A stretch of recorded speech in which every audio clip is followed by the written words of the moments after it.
I think everybody holds power, and we hold power in different places to different degrees.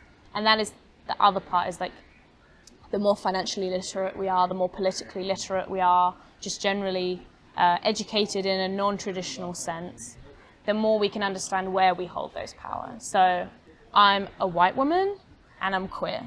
So I hold power in some ways and I don't hold power in some ways. I know where that is, and I know what I can do for good, and I know where actually it's going to be a lot of labor to try and change the room that I'm in.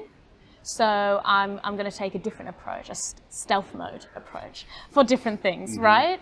And I think we all have this. We all have different levels of power in different places, and that's part of the volunteering thing of, where can I make an impact? Where do I hold power in a room? Where can I pass the mic, you know? Yeah.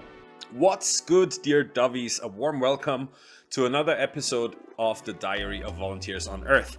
The last English Dove episode was published quite a long time ago. It was with Lord Dave Baden-Powell, recorded in Sri Lanka. And also today's episode is still from back in Sri Lanka with Holly, another volunteer whom I've met at the 10th National Jamboree on the east coast of that beautiful island.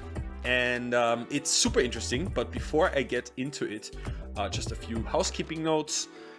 This podcast episode is being published in June, which also happens to be my birthday month, and the best birthday gift that you can give to me is probably just like this video, subscribe my YouTube channel, share it with someone, and ask them to also subscribe it, so eventually we might be able to monetize this. Probably not without advertisements, which is something that I am considering. Also, thank you, in case I haven't thanked you in the last English-speaking podcast, for voting for me at the Ö3 Podcast Awards, Austria's largest podcast awards. Dove cracked the top 30, and the goal for this year is to crack the top 20, so hopefully we can do that again at the end of the year or at the beginning of 2025. And now, back to today's episode with Holly, someone who I would consider to be a quote-unquote super volunteer. I don't know if she's going to like me introducing her like that, but she is literally one of the most passionate volunteers that I've ever had on this podcast and that I've ever met. She really thinks about volunteering in an ethical and moral way, I should say. And we did go into quite some depth on some of the topics around volunteering, such as voluntourism, white saviorism, why we should really volunteer out of an altruistic, but not only altruistic perspective. It gets super interesting. She talks about her experiences in university, where she was one of the main people to build a volunteering project from the ground, about remote volunteering, what she's doing now while she is being a digital nomad. It's all super interesting. And so without further ado, enjoy this podcast with Holly. We're here with a view on the, what did you say, 50 Shades of Blue or something like that? Yeah, lots of shades of blue in the ocean today. Yes. We have a view of the ocean. We're here in the Pilgrim's Rest.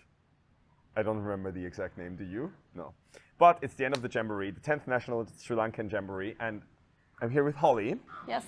And Holly is probably, I'm just gonna say it on record, one of the most passionate volunteers I've had so far on the podcast, at least from what I've heard from her. And thanks so much for coming. Yeah, of course. And taking your time. Well, you didn't come, we just happened to be at the same Thank place. you for agreeing, maybe. Yeah, exactly. yeah. Thank you for agreeing. And how did you get so passionate about volunteering? The easiest question first. Is that the easiest question? I think whilst I've been traveling, there's been a lot of conversations that I've had with people that are walking very unique ways of life. And we've thought a lot about why we are the way we are. And one of the things that has come up a lot for me is to do with my parents. And from my dad, I get a lot of the self-sufficiency kind of things. Like if I don't know how to do something, I want to learn it, and kind of understanding freedom and independence as self-led journey, and wanting that for others as well. But then for my mom, who is completely like other driven, that is where I get my compassion from.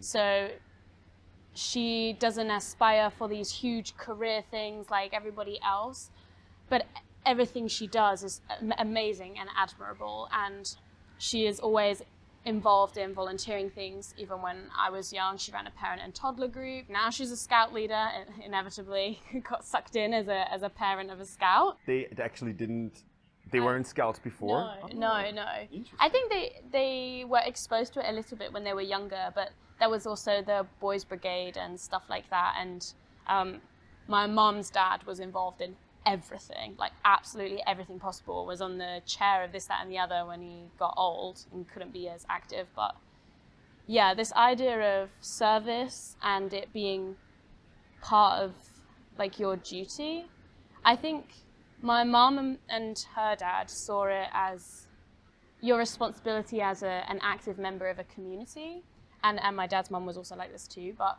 for me I see it as a moral duty as a human to find your skill and your gift and to create as much impact with it as possible. How would you go about, I mean, you're in your mid-20s now, you've been a scout for how long? Since I was 8. 8, okay, so around the same age when I started also. Yeah. First, there's a few questions that I have following what you just said, because it's super interesting. One being, how difficult was it for you, or have you even found that like gift, or some people call it spark, passion, that helps you to fulfill that moral duty? That would be the first question. And the second one, maybe, just not to make it too complicated, let's leave it with 2. Has scouting helped you in any way with that? Or maybe is it scouting? Right. Yeah, I often get asked about how I stay motivated, which I think is a similar question, or at least my answer to your first question and to the how do you stay motivated, how do you do all the things you do, because I do a lot, but I am like driven. For me, I see a difference between being driven and being motivated. I think motivation requires a lot more involvement. I know you can be intrinsically motivated, but for me, like when I speak about this, I always touch here, but I'm very expressive with my hands, but I'm always touching my heart kind of area, because that's where I feel that drive to do these things, and that makes it like effortless. Of sure, it's effortful to be involved in so many things, to have to look after my health and make sure I'm sleeping right and eating and making time for me and social relationships and my personal growth, as well as giving to others. But because I'm so passionate about bettering things in the world and using my skill and my gift that I have to offer, it is like water off a duck's back. Like, it's so easy for me to be motivated to sleep well, eat well, etc. Because the more I look after myself, the more I can then give to others. Yeah. I think that's one very important thing, actually, that people forget a lot. Volunteer burnout. Volunteer burnout. And if you're not taking care of your own health and well-being, be it mentally or physically, I think you're no use. You can't be of service to anyone if you're not there yourself. Yeah, and especially, I'm always wanting to do more as well. And I know that there is a limit. There is a limit to anyone's capacity. And that's why I'm very much into the ripple effect of volunteering and empowering others, rather than just doing things for someone and then once you leave, they no longer have that service or that thing in their life anymore, or helping others to then help others to then help up. Because then I can keep, making that impact, and those people can make the impact themselves. But because I always want to be doing more, I know that I cannot possibly stretch myself further if I don't look after the basics first. And I feel quite strongly about that. Especially, I'm heavily in the activist movement as well for various causes. And activist burnout is true too.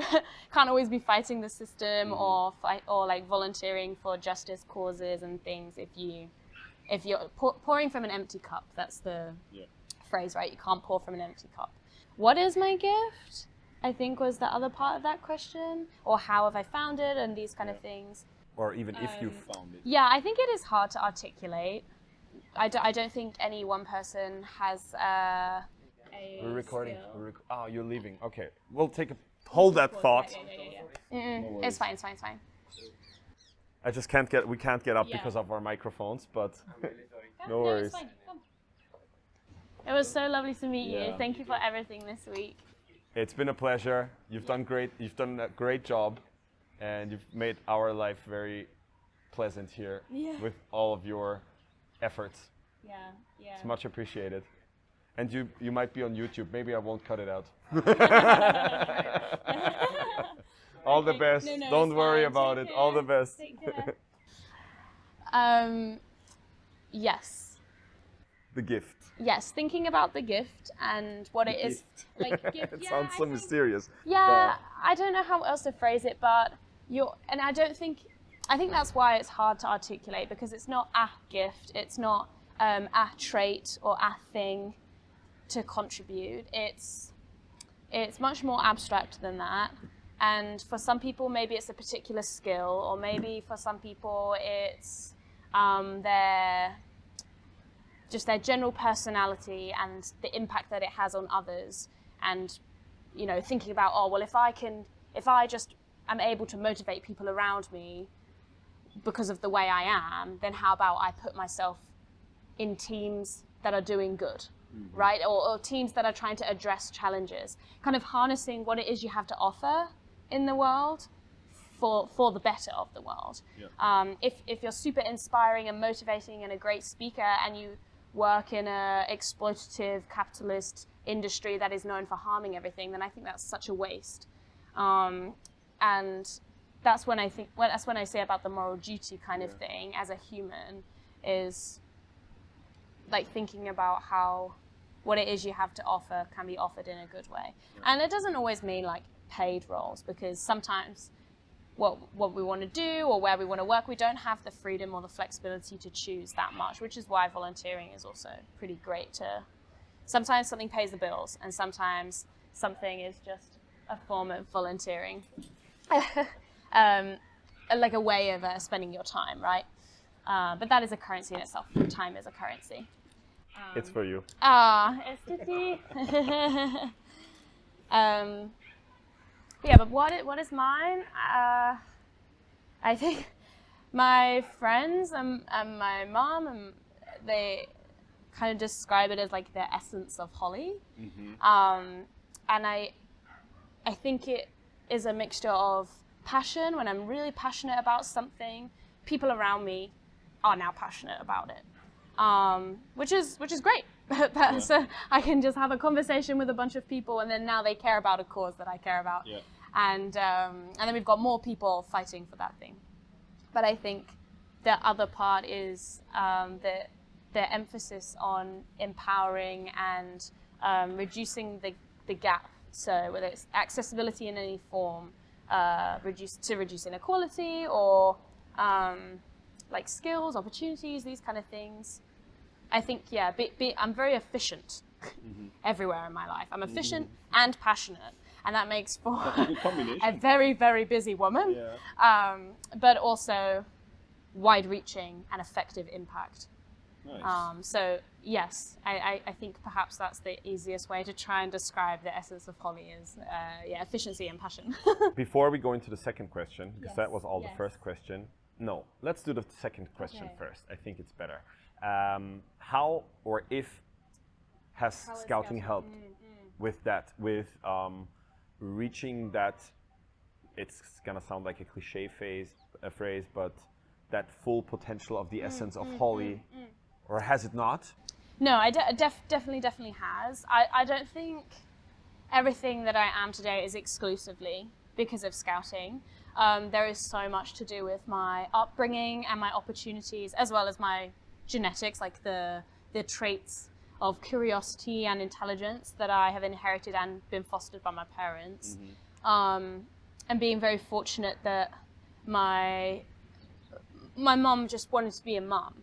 You know, she was there always when we were growing up, and me and my siblings, no one ever said no to us joining a club. It was just about whether my mom could split herself 4 ways to get us there, or if we could get a lift somewhere. And, you know, my dad worked really, really hard to make sure that we had those opportunities. So there is definitely that side of things that I want to acknowledge. But even within scouting, we've got so many phrases, but the skills for life one, I think that just captures everything that scouting has offered me. And a safe environment, a family environment, learning about things from such a young age with people who share your approach and philosophy to life. The jamborees, the international trips I managed to go on so early on. And now, you know, I live wherever I place my backpack and rest my head. And if I didn't have such incredible experiences traveling through scouting, then I don't think I would have been as confident or as curious to go out this far. And yeah, like all my major role models growing up and all the people who are my biggest fans are scouts. Nice. 100%, yeah. And it's, even on a practical level, it gets me jobs. Yeah. Like 100%. The thing I talk about in interviews or in my CV or getting into university or anything like that, that definitely is It does help. Yeah. And I'm a much more confident person. I know loads of people say that about scouting. And it wasn't like I was super meek, but you know, as most people do, went through quite tumultuous teenage years. But scouting was still there. Yeah. And it helped me regain certain skills and things afterwards. And you didn't drop it, because No, I feel like a lot of people, especially in those tumultuous teenage years, Yeah, to have to drop things, and I definitely they have different did. preferences and they find other activities or passions that are more interesting to them. But some people don't, and they stick with it. Yeah, and I definitely did drop a lot of things, but for scouts I did not. And I think that's where the family element comes in too. And the volunteering part. There is something about people who are willing to give up their time for nothing in return. Like, no... Or at least no monetary value. Yes. Yeah. No monetary thing in return, or not necessarily volunteering because they're like, oh, this is going to be good on my CV or things like that. Like, scouts don't volunteer for that. There are lots of other volunteering opportunities which are actively advertised as this will enhance your job application and blah, blah, blah, blah. But people don't join scouts for that because, as the very amusing famous saying goes, it is not just only 1 hour a week, right? If you're signing up for volunteering just to have something on your CV, like, scouting is not going to be it. So the people who are in these roles, the people that we get to meet in jamborees, they're also driven by the same passion. Yeah. We share the same values. There is this automatic family element. Goosebumps. Yeah. It's true. It's so true. And it doesn't matter where you are in the world. Like, I found this opportunity through a women's travel network, right? And it's an amazing group. And it's women hosting and showing each other around the world so that it's safer for us to travel alone and in pairs and whatever. And somebody's husband was a scout leader at this jamboree, and we said, oh yes, I'm a scout leader too, that's amazing, like perhaps I could come and visit or something. And then they've managed to organize things very last minute for me to be here, and as soon as they knew I was a scout as well, it was just, you know, what is the phrase, like move mountain and no, there's a phrase about reaching far for someone. To make things happen. To make things happen. Yeah. Yes. The phrase has gone for me right now, but something with moving mountains sounds about right. Yeah. And anyways, because they know straight away that we've been raised in the same values. We have the same passions because we're adults and we're still involved. We believe in youth advocacy. We believe in a better world and a better future. We're from opposite corners of the globe and we've never met before, and immediately we know what's what about each other. Yeah. And I think that's a very special type of volunteer. 100%. Like, I have only come across in scouting. Amazing volunteers elsewhere. I love all the other projects I've been involved in, but there is something really, really special about scouting. I really have to be careful not to get my follow-up thoughts entangled. But let's talk about those other volunteering endeavors that you've had. Yes. Or still are involved with, or at least have set up. Yes. Well, now that I am moving around a lot, I do mainly online volunteering consistently.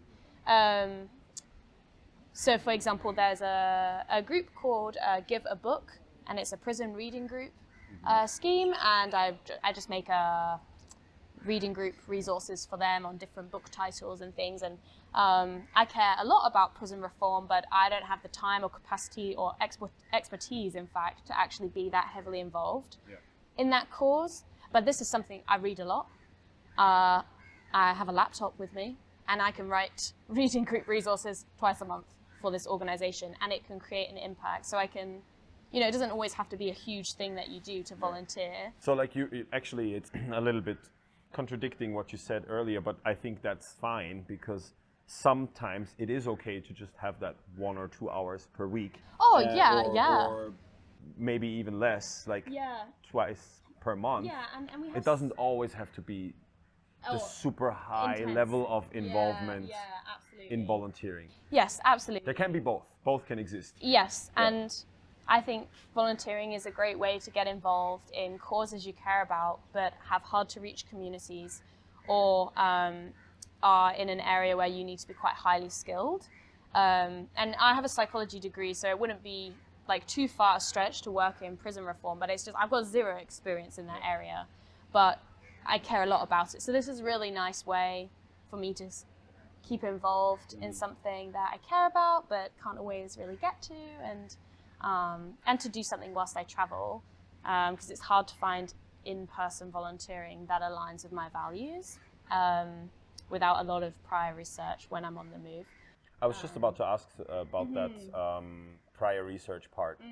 Do you stumble across stuff like that, or are there platforms that you use? Or how do you find something that is aligned with your values? If there's someone out there listening, watching, who is looking for opportunities, but they don't necessarily want to go on those classic platforms like Workaway or Worldpackers, where it's most of the time a little bit less value-based, I want to say. I agree. I am on Worldpackers, and I've looked at Workaway a lot, and also just generally Google searching. But the organizations that have the money to create websites that are flashy and nice and look appealing to you, often are not all the time, but often are organizations set up by Westerners for Westerners, right? Like they don't always have that much communication with the local community about what they want, what they need. And that isn't to say that Western people can't come to other parts of the world with our privilege, our not exclusively white privilege, but our Western democratic rich country privilege, and create change. That it's not anti that at all. But I don't want to accidentally find myself in a white savior project, or in a project that isn't white savior and it's really well intentioned, but the locals don't actually want what it is that you're giving. And everybody involved are amazing people, but are being misguided. And I care a lot about not accidentally doing that. That I do find it really hard to get involved, but I think it's mainly networking. Networking, So, okay. Talking to locals, whether it's a waiter in a pub or a restaurant, or talking to the person you sit next to on the bus, and telling them what you care about or what you do here. And they say, oh, my sister runs a school. Would you like to come and get involved one time? Or this women's network I met. And of course it was in scouting, so I knew straight away it was going to be for me, but things like this. But that's more for... once you're there, I guess. Exactly, How about that beforehand online thing, for example, the prison reading group thing? Did you just stumble upon that? Or did you I find knew that a friend who already volunteered for them. Okay, so it's also networking essentially. Yes, but not exclusively. You can find opportunities online, like search for the thing you care about, and then say volunteering opportunities afterwards in your Google search or whatever. But ask your friends. Ask your friends or ask someone in the space, like go on LinkedIn or go on Google and just find out a person who works there and ask their opinion of the organization. And if somebody's volunteered there before, ask their experience, what kind of impact they had, what their role was, that kind of stuff. That's, even though I don't usually enjoy many of the opportunities on Workaway and Worldpackers, because I'm not looking for free accommodation to work in a hostel, right? Yeah. But if that's what you're looking for, it's great. Yeah. But I do like that they leave reviews on there. Yeah. And so I can see sometimes people say, I really loved it here, the family were great. For me, I didn't feel like I'd been involved that much with the children, and I was expecting to volunteer properly at this orphanage and blah, blah, blah.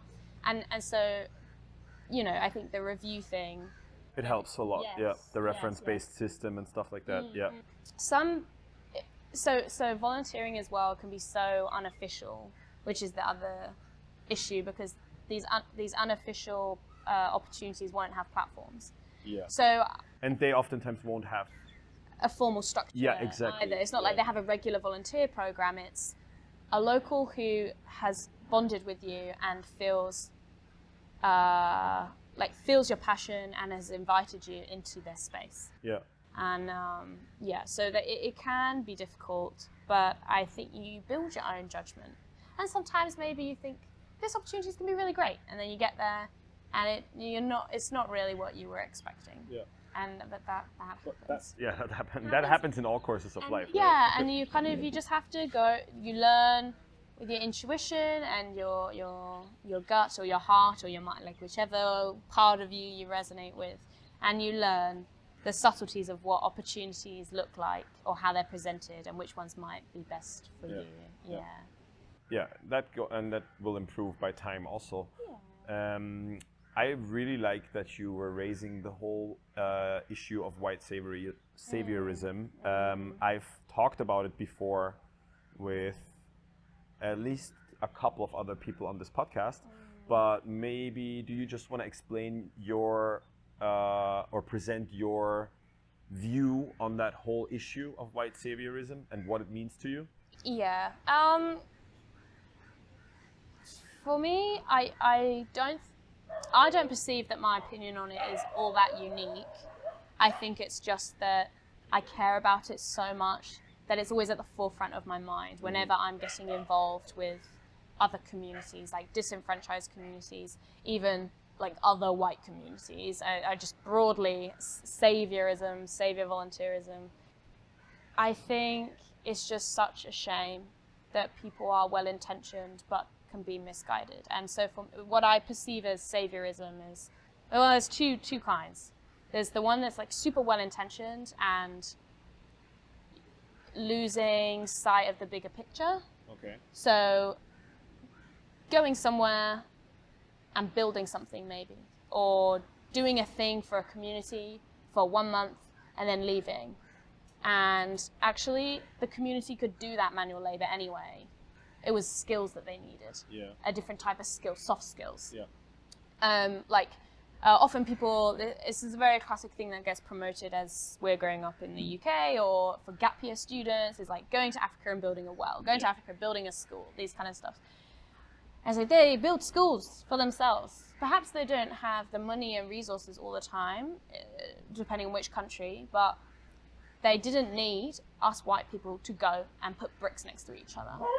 That's a skill that they have, and most have. Not exclusively. Africa's a massive place, but I had one friend who volunteered with an organisation that was teaching about financial literacy and business skills, because all the community had a different trade that they could offer, but they didn't know how to monetize it.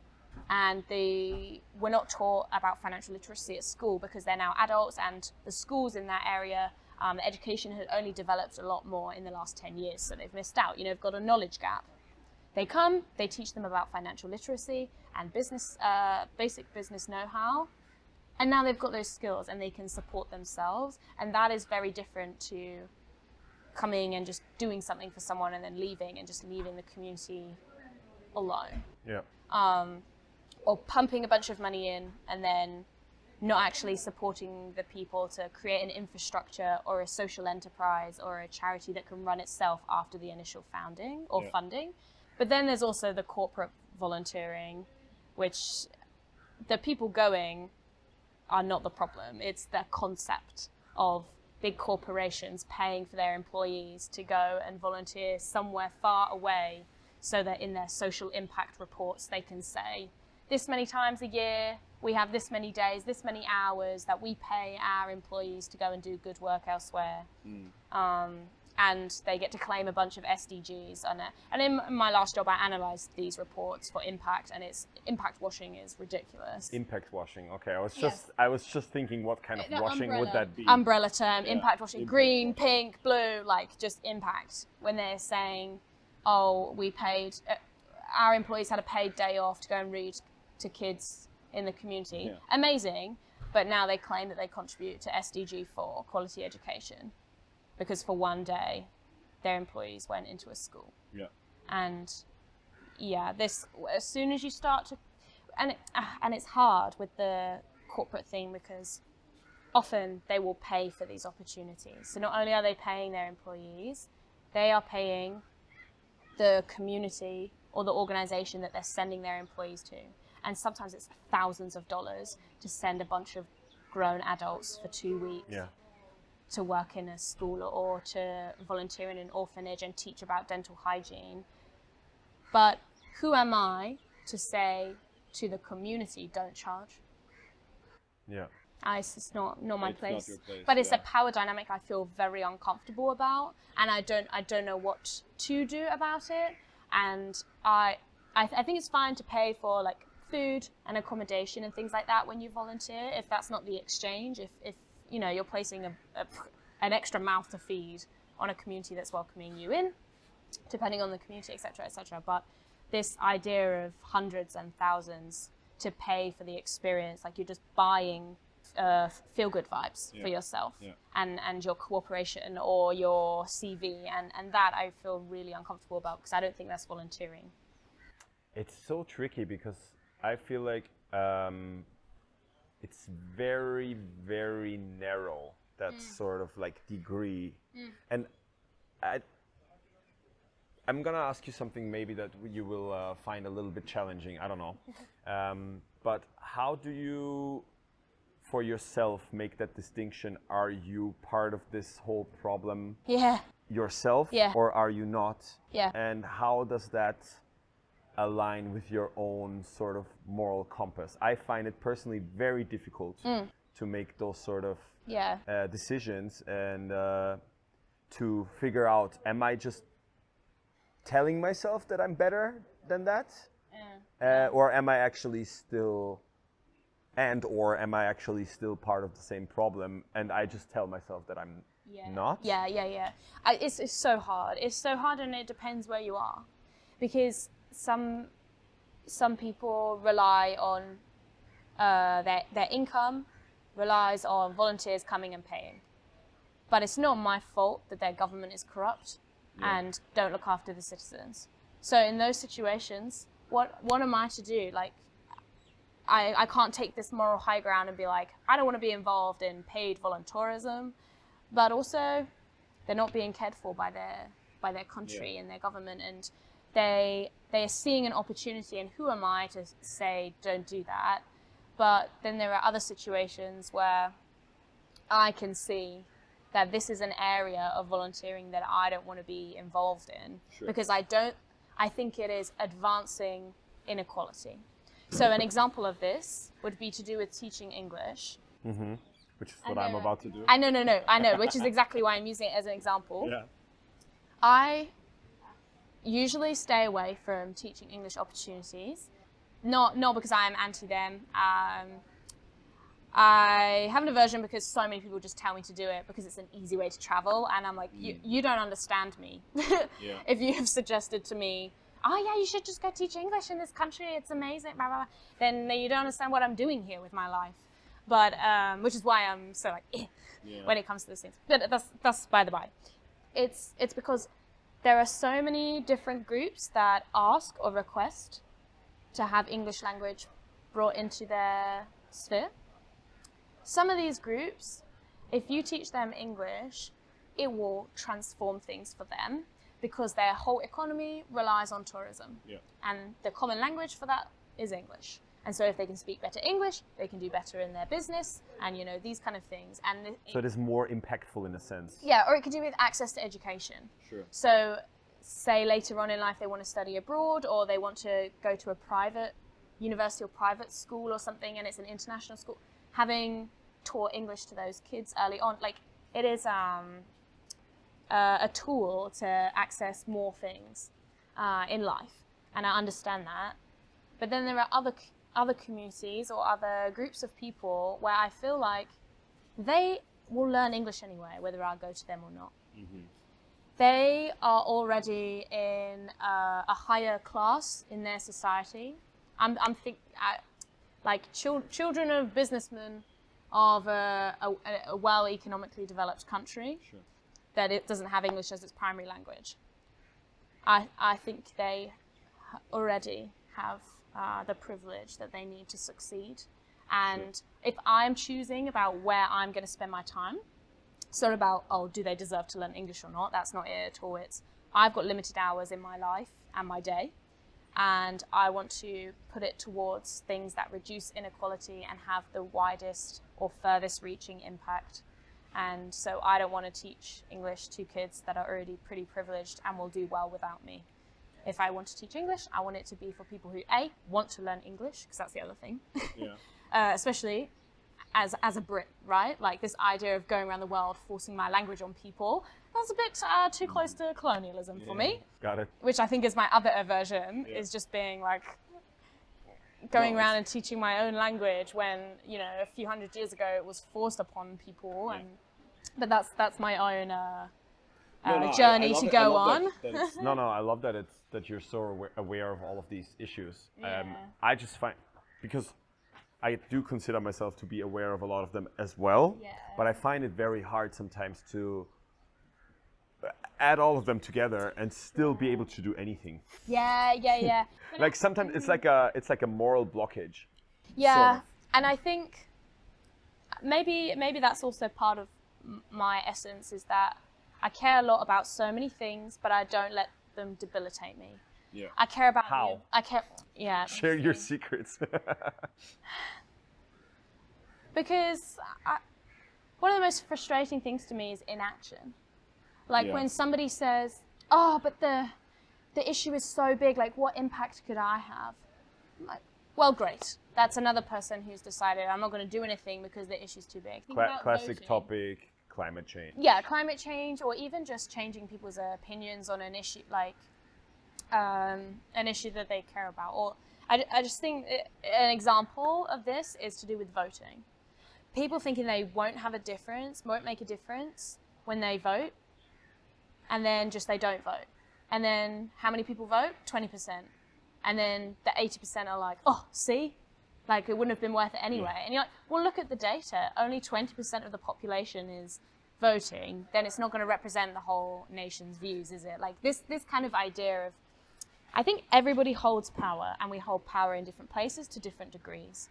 And that is the other part, is like, the more financially literate we are, the more politically literate we are, just generally educated in a non-traditional sense, the more we can understand where we hold those powers. So I'm a white woman and I'm queer. So I hold power in some ways and I don't hold power in some ways. And I know where that is. And I know what I can do for good. And I know where actually it's going to be a lot of labor to try and change the room that I'm in. So I'm going to take a different approach, a stealth mode approach for different things, right? And I think we all have this. We all have different levels of power in different places, and that's part of the volunteering thing of where can I make an impact? Where do I hold power in a room? Where can I pass the mic, you know? Yeah. Have you heard of 80,000 hours? Yeah. Have you done it? No. Okay. It's on my list of things to make time. for, because things like this Same. where But I keep on pushing it further and further. I don't know why. because this is one thing where I'm not debilitated into inaction, but sometimes when I care about something so much and I know I should really give it my time of day, my full mind, my presence and everything, it gets delayed. And then sometimes, like, same with Friends. My gosh, the amount of Friends I ignore for so long because... I thought you were going to say Friends, the TV show. No, not the TV show. No, Friends. I care about it so much. When I read a message or they share something with me or a voice And you want to note, take your time. and I want to give them my everything, and then now it's been 3 months and I never said that thing to them, and it's not perfectionism, it's just caring so much and wanting to, you know, give your whole self to that thing that actually maybe it's perfectionism procrastination. I think that might be the phrase for it, but Perfectionism, procrastination. yeah. Okay. Where you put something off because you want it to be perfect. I guess in this situation, perfect for us is doing things properly and passionately with our full selves. Not necessarily perfect as in like always right. Being 100% present, like you said, and not just giving like we call it a 0815 reply, like a 0815, like a half-hearted. Yeah, I think it comes from some sort of office, blah blah, whatever. Oh But yeah, just like a template sort of reply that you would give to anyone. Maybe that's our goal for that. In the what time frame do you want to set to familiarize ourselves with 80,000 hours? Do you want to tell people what is 80,000 hours, or should I? No, you should. Should I? I don't even know if I can properly. So I've not engaged with it that much. I've only heard about it on other podcasts. But as far as I know, it's part of an initiative from a club at Oxford University, I believe, that is about effective altruism. And they have come up with this initiative called 80,000 Hours. And I believe they run a website, and you can do some sort of questionnaire or survey about your own skills, about your own personality. And essentially they try and help you to find the one thing, or maybe it's multiple things, I don't know, that you can be the most effective in being a good human being and having the most impact based on your personal skill set and your personal identity. Because we have 80,000 hours of work, this is where the number comes from. We work for 80,000 hours in our life, and it's supposed to put you on a good path, so you can do the best at creating positive change and helping our world to become a better world. Yes, I guess. yes. And I hope I didn't butcher it. No, I think that was very well put. And effective altruism has courses and things to explain the concept of 80,000 hours, but also just the concept of effective altruism and why should we care about it in the first place, or why it's what the philosophy is. And I guess by learning about the philosophy, they don't really need to promote it as like you should live your life like this, because that's the whole point of altruism. Yes, but do you believe in absolute altruism? Like, do you think it is a thing that one can achieve, or is it actually just another illusion that we are sort of striving to reach if you are investing all of your time and energy in such a cause? Yes. So I think maybe you'll be disappointed with my answer, but as I think I said, my degree is in psychology, and I did study evolutionary psychology as well. And based on how I understand myself and how I perceive, like when I've spoken to other people about why they volunteer, or when I have quite high emotional intelligence, so I can work out what makes people tick very quickly. And I think as humans, we like to think that we're exempt from these drives, right? Like we have free will and we have full scope of our decision making. And even though we know about social and peer influence and all of these kind of things, and because we can think, and because we know that we think, and we have this whole introspection thing going on, we think we're in full control. But I know that, like I said with my mom, about that I learned her behavior. It's not just because we share some of the same genes, which also helps. I learned about giving, and I learned that you get rewarded for giving, and there is something psychologically in me that feels good after I volunteer. Mm-hmm. And as a human, I chase feeling good. Yeah. And I don't feel like a good person if I'm not giving to others. And that is an internal mechanism that will always be motivating me. And it doesn't mean that I never do anything because I want to. Yeah. And that, sorry, I just had to check. It gets complicated. Yeah. And like, I don't have to do any of this. I could just decide not to do as much as I do, or in the places that I do. And just lay back, kick back, and yeah, relax. But psychologically, I will not be well anymore. Yeah. And so, to what extent is that actually in my control to volunteer in the way I do? And I speak about drive because it's from inside that I want to do these things. It's not because I think I should do my bit, which is a phrase I hate, because that's so forced. It's not like that. I know that psychologically I'm now wired like this, and if that's the case, then best make the biggest impact I possibly can with it. But yeah, this idea of like, what is true altruism? I think as human species, that it does not exist, and I did not explain it that well, but just evolutionary. Oh, too many letters there. No, I think it's correct. Yeah. We're driven to pursue psychological safety, and so if we have these mechanisms, then doing things that feel good, being averse to things that don't feel good, then there's that's what's motivating us, that's what's pushing us, that's what's making us do these things. So we're not doing it for nothing. We're never doing it for nothing. That doesn't exist. But that doesn't mean that the idea of effective altruism is null and void. No, not at all. Because that is separate as a concept to this idea of like true altruism. I love that. Yeah, I would totally agree, I think. I guess it's the idea that my neurons are firing. Yes.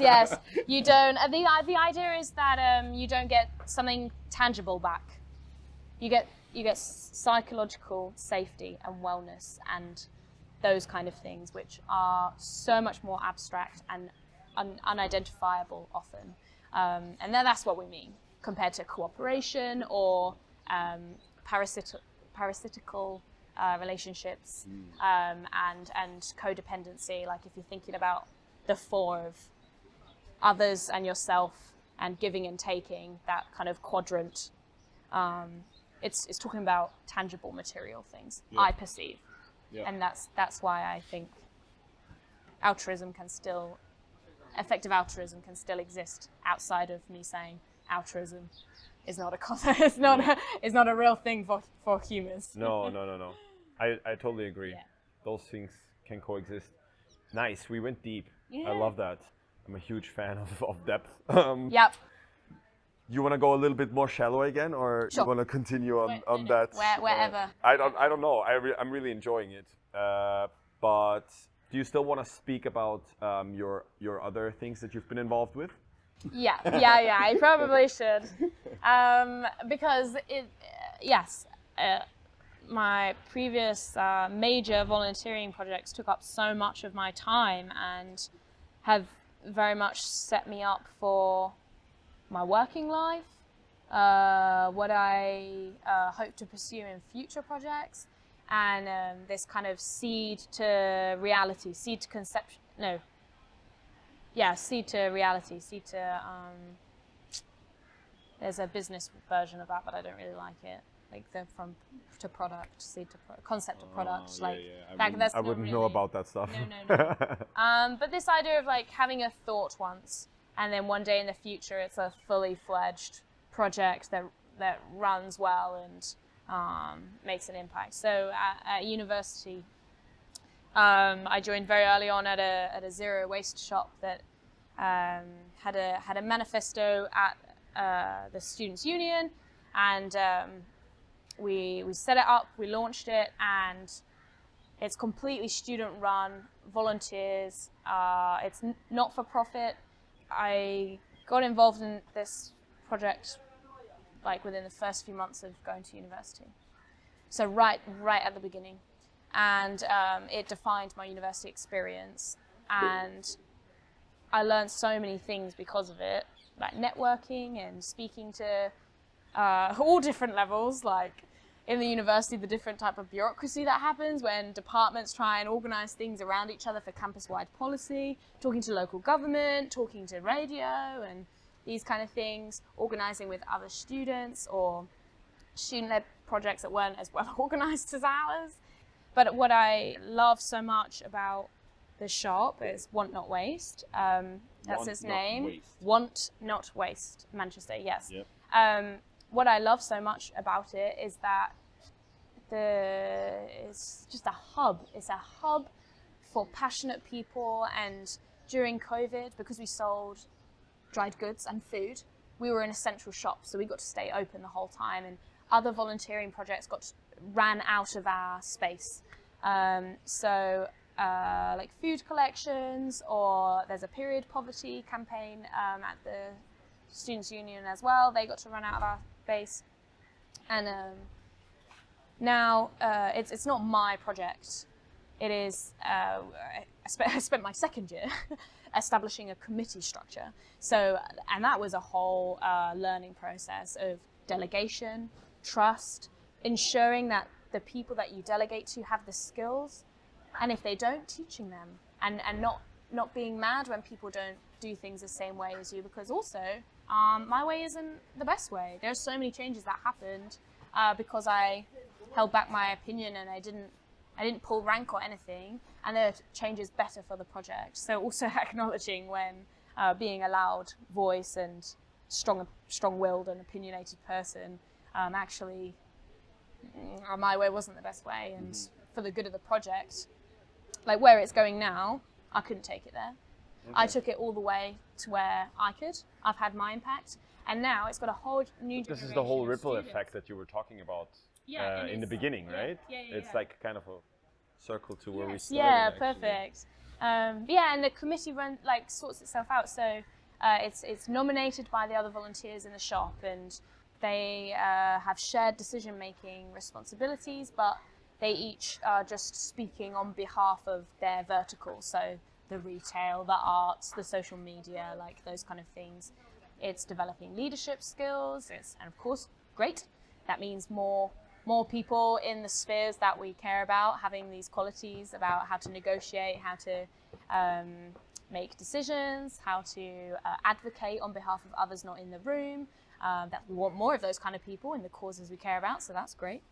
And I love that when I graduated, I was upset and I cried, obviously, that Want Not Waste. Did you put on your sunglasses? It's not sunny in Manchester. But I had no fear, absolutely zero fear, that the shop would ever stop. It's an established part of the university, and it's got such a structure that it will keep generating students, and students will flock there. And the legacy of inspiring people, no matter what course they're in or what skill they have to offer. Some people were only interested in art at the beginning. They just wanted a place to build their portfolio. And now they're an environmentalist.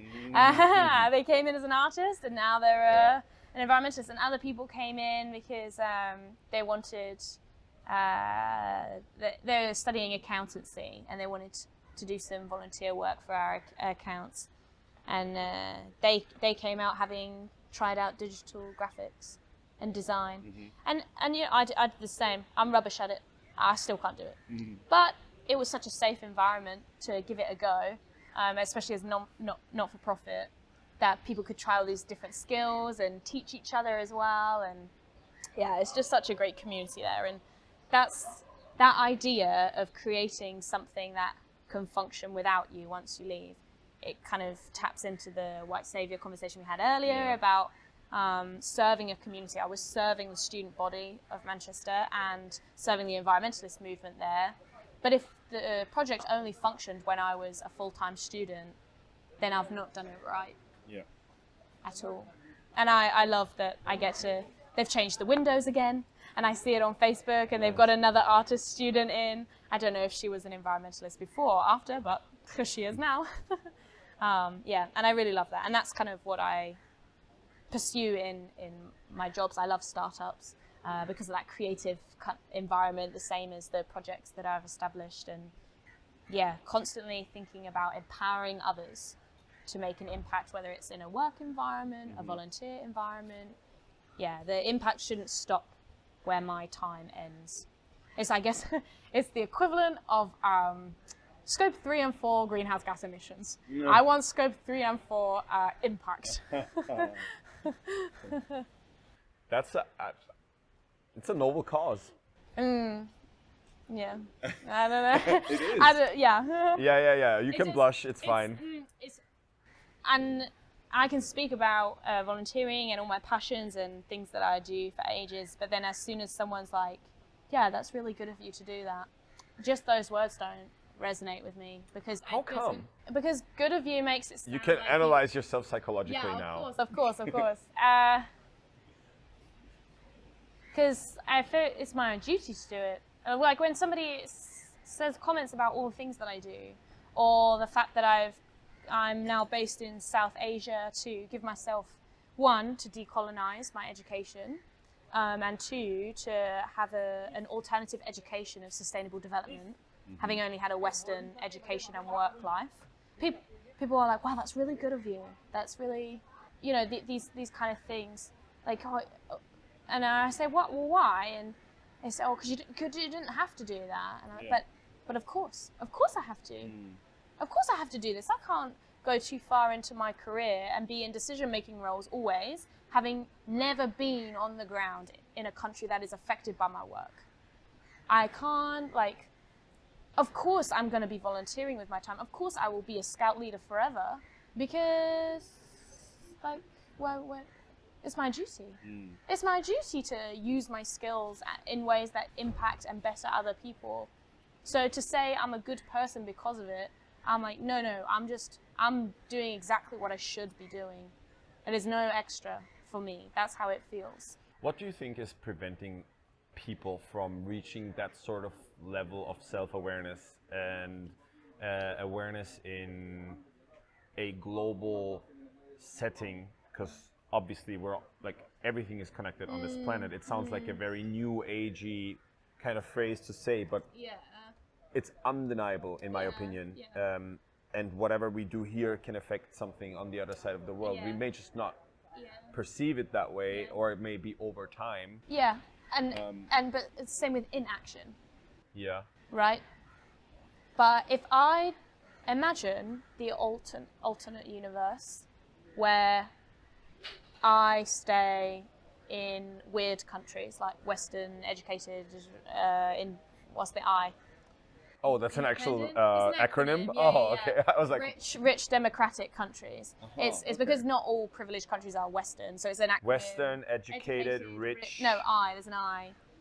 Industrialized. Western, educated, industrialized, rich democratic countries? So most of Today I learned. I've never heard that before. So most of Europe, Australia, New Zealand, US, Canada, these, right. Imagine if I just stayed in those countries. And I just worked for money, and I maybe climbed the corporate ladder or something. Yeah, maybe, but not exclusively. That's not the only other option. Or maybe, I had a family, and I raised them well to be good people, but I didn't instill values of community or the bigger picture, or a world where I'm not doing all this stuff that I'm doing now. That would have an effect on the world. And that's not me being big-headed and thinking I'm changing the world. It's saying inaction also has an impact, right? So the same with the voting.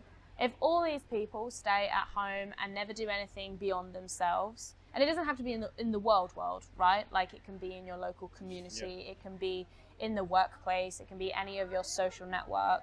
And digitally too, collectivism gets a bad rep, but online activism and change also has a power, and volunteering. The world would be different because I didn't do any of the things I did. It would lack the impact that you as a human being have on this world. Yeah. And especially because of the ripple effect. Sure. Right?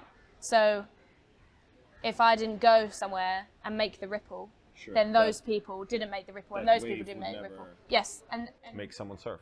Yes, exactly, exactly, and that's how social change works. That's how a minority opinion or a minority view topples. Is the snowball effect. Yeah, you have to build, make it there's a psychological theory about it. It's got 3 points, but I won't bore you. But it's a very interesting mode of thinking about how to enact change when you feel like you're the only ones that care, or you're trying to fight a system and these kind of things. What's it called? I think it's like the minority effect. Minority effect, or like how to move from a minority view, a minority movement to societal change. Sure. Yeah. Kind of like the critical mass sort of concept, right? You need a critical mass to overtake, and let's say an idea needs a critical mass to spread. Yes. I think there's actually a number on that. I did a research project on climate strikes around the globe, and I was looking at different factors that made certain countries more conducive to a well-attended climate strike, and one of the things was about to create social change needing 5%, I think, of the population to hold the minority view, and that was the critical mass. Nice.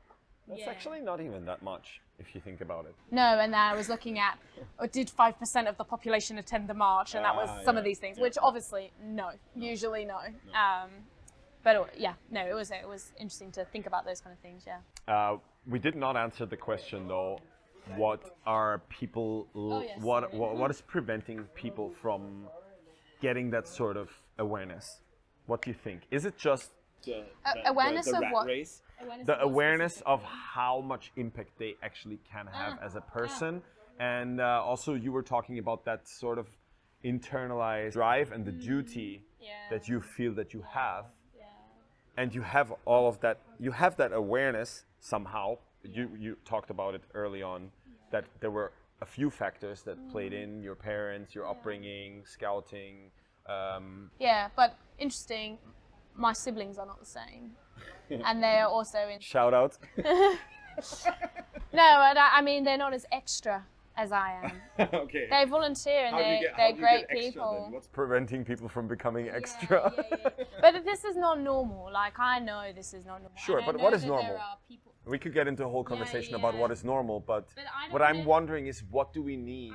What's the story that we need to tell each other? Because we are storytelling beings, right? This is what distinguishes us from animals. Okay. And what is the story that we can tell young adults, that we can sort of try to inspire others to tell that, to continue telling that story, so we can reach that sort of feeling that we have that duty to others? I guess I'm just quite cautious about this, because I know, even when I speak to my friends who are very secure in themselves, I know that if I describe like all the things that I do, or as someone's getting to know me for the first time and they're like, oh, you do that as well? Or, oh, you did this once as well? Like, it can be quite overwhelming. And it's exactly people like me being put up on a pedestal as a role model or an example, being like, yeah, look at this all these great things that she does. People can't do that. Not everyone can live like basically full time as a volunteer, or want to, or have things that they're passionate about that they can access, or have the privilege to have free thinking time to think about, how can I make an impact in the world? Like, it is an absolute privilege to live the way I do, like to be psychologically, physically, emotionally, mentally safe, to have the education and I mean, the finances are struggling a little now, but we won't talk about that. Actually, we should probably also talk about that. Yes, yeah, but initially in my upbringing, to have the financial security, these kind of things. Sure. The foundations were there. Yes, exactly, and so that's why I'm kind of cautious about that. When I mentioned about my siblings being like, oh, they're not like this, but they do a lot. They do volunteer, and they do think about their role in the world, and they educate themselves. They read a lot, and they go to different places, talk to different people, but they don't do the insane level of things that I do. I'm the same. And I don't want them to. If they don't want to, I don't want them to. And that is also my main message all the time to people, is like, it doesn't matter. You don't have to be like this. If you find something that you're passionate about, you can just contribute a little thing, and that little thing could be having a conversation with your dad. Mm-hmm. Not to like educate or change his mind, just having a conversation. Yeah. Having a conversation with someone in your social circle about something you care about. Or even posting that one post on social media. Yeah, as trivially as it might. That's what I mean about collectivism. Yeah. It doesn't matter. It can be the smallest action. It could be just that. If that's what you got capacity for, like mentally, emotionally, financially, time. Like if you're time poor, like it doesn't matter. I think the most important thing is to just do something. Do something, and that is all I ask of anyone, anywhere, is to do something. And what that looks like for you doesn't matter. So actually, Nike got it right. Yeah, just do it. Just do it. That's one of the greatest marketing slogans of all time. Like what it is doesn't matter. Just do it. Your power will change as well. As I said, not just because no sponsorship, by the way, no affiliation with Nike. Not just because of my identity, but just as I walk through life, like I don't have the same financial security as I did before, and so the places where I hold power are very different now compared to the things that I could do before. And so in your life, your power will change and your impact will change, but taking time to think about it is important. Just think and then do something. In action, and blocking it out, not thinking about it, settling with, well, I don't think I can make a difference, so I'm just not going to. Or thinking, well, I do this and that'll do. And that's not a good phrase, because that's basically saying the opposite of what I just said. No, if we're trying to, if you find yourself talking yourself down from guilt, or convincing yourself that you're doing enough when you know that you're definitely not when you're a kind-hearted, like compassionate, like driven person who needs to rein it in terms of feeling like you're never enough, not those kind of people. Like if you find yourself convincing, like, oh, I do my bit. If doing your bit is a phrase that resonates with you, like think about it. Just think and do something. That's what I feel. And in terms of why, the other thing, so that's encouraging emotional intelligence and broader impact. But why people don't think about that, which I think was actually your question. Well, if the powers that be educated us better, if we were financially literate and politically literate, and we knew exactly where we held the power, they wouldn't be in charge anymore. And I don't mean like specific politicians, I mean structures, organizations, corporations, extreme capitalism, or like, particular approaches. If I think he's calling over the deer or dogs. This gentleman is feeding toast off camera to animals. I think it is Bambi. Yeah. So there's deer around. Yeah. Sorry. Yeah, no, not at all. But that's the whole thing about accessibility, literacy of all kinds, is if we all thought about these things, then we'd change the world. Yeah. I will add one more thing, and something that you just said about not doing enough and telling yourself that you're not doing enough. I think what we are lacking, and I'm saying this we as the majority of people, is that sort of self-worth, to know that you, even though you might not be able to do something right now, you are enough. And you are actually, like, it's not, there might be some biographical thing. There might be something that you're lacking, all of those things that you were just saying, education, whatever. But that doesn't mean that you're not enough. You are still enough. And if you realize that, I think that is the sort of like click point. And some people who are very fortunate, they have that from their upbringing and from their sort of nurture. They have that feeling inside them from the very get-go.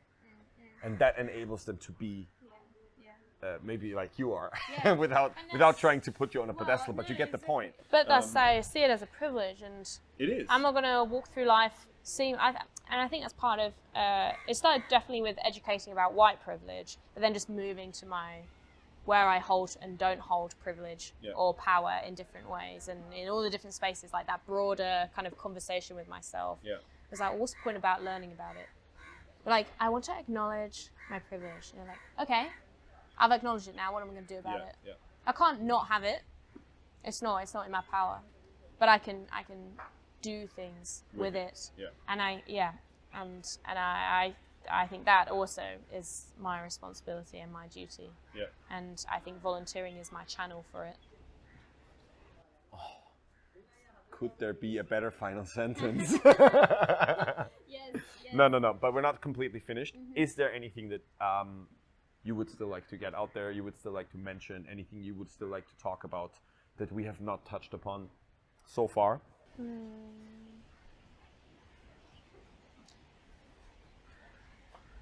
I feel like I will just say things that I've said before.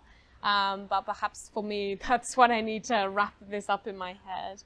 Just that volunteering is so important to human development. And I mean that as individuals, our individual development, but also our development as a human race, as in everyone alive in the world, and then also as species. For me, I see those as different. I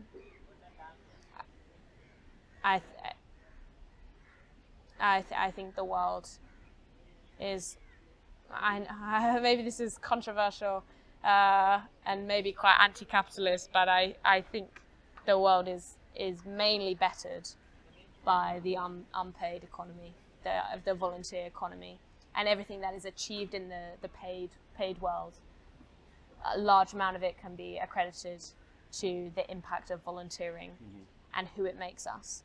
The things that I do in paid roles, I have those skills because of the volunteering I've done. And not just that I've done, that I've been the recipient of. So as a scout, right? And so I think it's something that everybody should be involved in somehow, where they can, where they hold the power or the time or the means. And that's my main thing is we all hold power, we find it when we can, and we utilize it and we harness it for the greater good. But I think volunteering should be a part of everyone's life. I'm just gonna let that sit here. Because I couldn't agree more. That's why I'm doing this podcast. I'm trying to do my little part with this, and having people on like you or others who I've had on this podcast, it makes me realize time after time after time how important it is to. And I don't find it. I mean, yes, it's anti-capitalistic, and we've outed ourselves. I think in the beginning of this podcast already that we have that sort of like mindset. But it does need more of that, I think. I'm just gonna go as far as saying that we need people to do something out of passion, out of their own internal drive, because they love something, also because they are gaining something from it. Yeah, it's coming so back to that much. whole So much altruistic theme and topic, and not because there's something in there for them to gain in a monetary sense.